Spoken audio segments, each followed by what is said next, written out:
We're going to look at the 3-level and the single-level proficiency graphs. These reports do not include student names. They include summary percentages.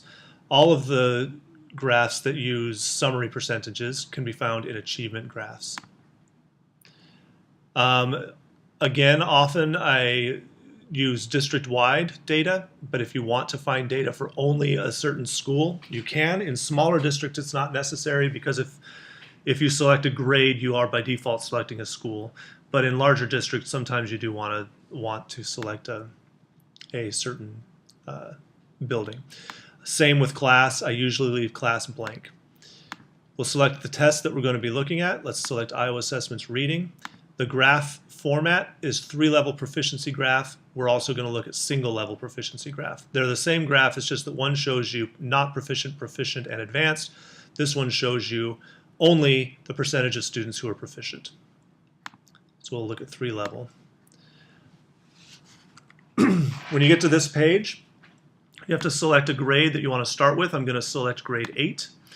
And you want to select the most recent year that you're going to be graphing. That's almost always the current year or the latest year for which you have data. I may be handicapped here because in this fake database of North Overshoe, I think we only have 1 year of data, and that means that I can't display more than multiple years. But when you're in your own district, you'll be able to look at multiple years of data across time.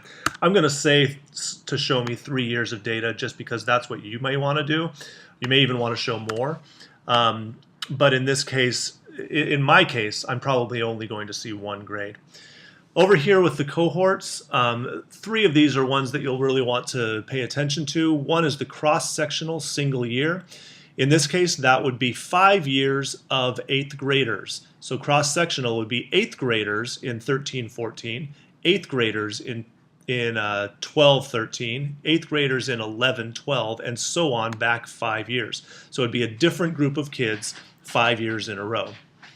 A simple cohort, single year, would be this group of students across time. So it would take this group of students beginning in 3rd grade, because we've asked for 5 years of data, and it would be their 3rd grade scores, that same group's 4th grade scores, 5th grade, 6th grade, 7th grade, and 8th grade scores. The reason it's a simple cohort is because move-ins and move-outs are all included. So it's all students in 3rd grade, all students in 4th grade, all students in 5th grade, but it's the same group of students moving across time. A matched cohort is different than a simple cohort in just one simple way, and that is that move-ins and move-outs are removed from the equation. And so it would be the same group of students across time, but only the students who were there for every year for which you're requesting data. So in this case, this would answer a question about, in the matched cohort would answer a question about how do we do with our kids that we have contact with across time. You can disaggregate the data by any number of things. I'll disaggregate the data by IEP. You can disaggregate by anything else that you'd like. You can ignore this. This is used for Dibble's data, which is probably not going to be an issue for us anymore. And then when we hit graph for the data, oh good, I am actually seeing multiple years of data, which I'm happy to report because I didn't know I would. So remember that we selected, actually let me go back, we selected a matched cohort, and so this is the same group of students in 4th grade, 9 and 10, 5th grade, 10, 11, 6th grade, 11, 12, all the way up to 8th grade in 13, 14. It's the same students. You can see the percent of students who are not proficient, proficient, and advanced. The actual numbers are down at the bottom. You can see that there are 143 students. There should be 143 students in each year because it's a matched cohort, so it's the same kids. And you can see all of the percentages that you want to. The red line indicates this is the year when we changed from ITBS, ITED to the Iowa assessments. So that is a report that will get you data across time, whether it's a matched cohort, a simple cohort, or a cross-sectional display, depending on which question you'd like to answer.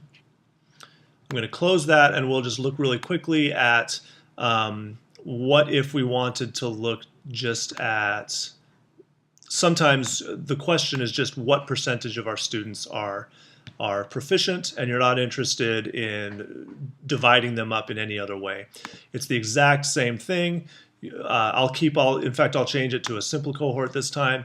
I'll look at the exact same numbers, and when I chart it, it will just look a little bit different. So now what I'm looking at is my IEP students, just the percent of students who are proficient across time, and the not IEP students, just the percent who are proficient across time. When I go down to the bottom, I can see my numbers again. So that's how you obtain both the single level proficiency graph and the 3-level proficiency graph. Let me know if you have any concerns or questions.